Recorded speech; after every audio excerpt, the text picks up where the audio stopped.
ముఖ్యమంత్రి రేవంత్ రెడ్డికి big shock తగిలిందా? ప్రస్తుతం దీనికి సంబంధించి చర్చ జరుగుతోంది. సొంత పార్టీ నుంచే రేవంత్ రెడ్డిపై తిరుగుబాటు మొదలైంది అంటూ కూడా ఆ డిస్కషన్ జరుగుతోంది. నల్గొండ డీసీసీ అధ్యక్ష పదవి దక్కకపోవడంపై కాంగ్రెస్ నాయకుడు గుమ్మల మోహన్ రెడ్డి అసంతృప్తి వ్యక్తం చేస్తున్నారు. నేను కోఆర్డినేషన్ ఇన్సెట్ తీసుకొని ప్రీతం నాకు కోమటిరెడ్డి గారికి క్లియర్ అర్థం రాజకీయాల గురించి మనం గవర్నమెంట్ రావాలంటే మన ప్రీసీస్ ప్రెసిడెంట్ వస్తున్నప్పుడు మనందరం సహకరించాలని ఒత్తిడి తీసుకొచ్చి వారికి స్వాగతం అలిపినప్పుడు భుజం మీద చేస్తే నాకు మంచి రోజులు వచ్చాయి అనుకున్నాను నేను.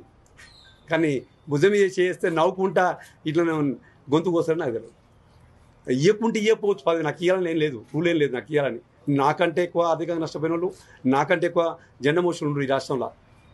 కానీ బాధ ఏడనిపిస్తుంది అంటే ముఖ్యమంత్రి గారికి అనుచరుడైన పటేల్ రమేష్ అన్నకి కార్పొరేషన్ చైర్మన్ వస్తుంది, నాకు రాదు. ముఖ్యమంత్రి గారికి అనుచరు ఉంటే ఎంపీ అవుతాడు. చామల కిరణ్ అన్న నేను జిల్లా ప్రెసిడెంట్గా పోటీ పడ్డాం. ఆ రోజు జిల్లా ప్రెసిడెంట్ కిరణ్ అన్న రాలే, నాకు వచ్చింది. అదే కిరణ్ అన్న ఇవాళ ఎంపీ అయ్యాడు.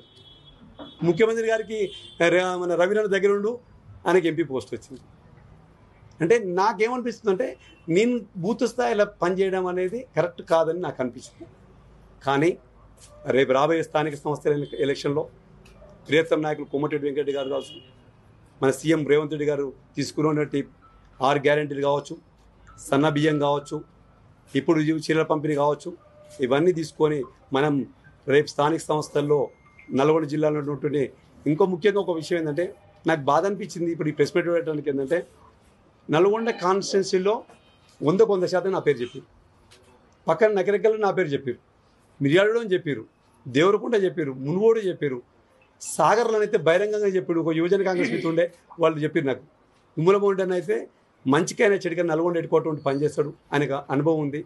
కోమటిరెడ్డి వెంకట గారు మంత్రిగా అనుచరుడుగా పేరు ఉంది కాబట్టి అక్కడ ఉన్నటువంటి హాస్పిటల్ వాళ్ళు కానీ అధికారులు కానీ ఈజీగా అర్థమైతే వాళ్ళు బహిరంగంగా చెప్పడం జరిగింది.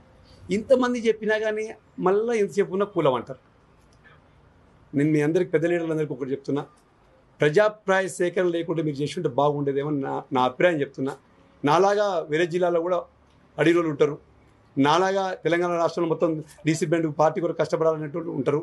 వాళ్ళందరూ నిరుత్సాహపడకుండా ఉండాలంటే మీరు ఒకసారి ఆలోచించి వాళ్ళకు కూడా అందరికీ న్యాయం చేసే విధంగా మీరు తీసుకోవాలని చెబుతున్నా.